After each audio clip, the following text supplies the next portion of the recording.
हे ऑपरेशन सिंदूर खूप ट्रेंडिंग आहे. काय रे हे नाव जरा वेगळं वाटतंय ना. सिंदूर ऐकलं की तुला लग्न, कुंकू आणि प्रेम आठवतं ना. ऑब्विसली. आणि मी ते कधी लावणार याची तू वाटच बघतोयस ना. पण हे सिंदूर थोडं वेगळं आहे. यापुढे सिंदूर शक्तीचं आणि न्यायाचं प्रतीक म्हणून ओळखलं जाईल. काही म्हण, पण आता आधीसारखं नाही राहिलं रे.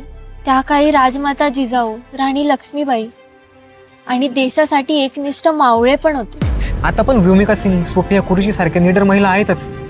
आणि त्या भ्याड हल्ल्यात कित्येक निष्पाप लोकांनी आपला जीव गमावला. आणि त्याचाच प्रतिकार म्हणून सीमेवर तत्पर असलेल्या मावळ्यांनी हे ऑपरेशन राबवलं. आपण दिवसातून एकमेकांना 10 वेळा फोन करतो, मेसेज करतो, भेटतो. ते त्यांच्याचमुळे ना, जे सीमेवरती करोडो महिलांच्या सिंदूरचं रक्षण करताय. म्हणूनच हे ऑपरेशन सिंदूर कुणाचा संसार, कुणाचं आयुष्य आणि कुणाच्या प्रेमाच्या संरक्षणासाठी.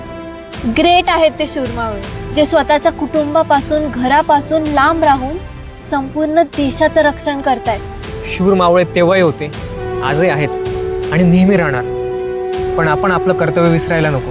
हो, आणि युद्धाबद्दलच्या खोट्या बातम्यांवर विश्वास ठेवणं आणि ते सोशल मीडियावर पसरवणं हे चुकीचं आहे. आणि याची काळजी घेणं हे आपलं कर्तव्य आहे. When they walk on fire, Then we can walk in freedom. salute to our Indian soldiers.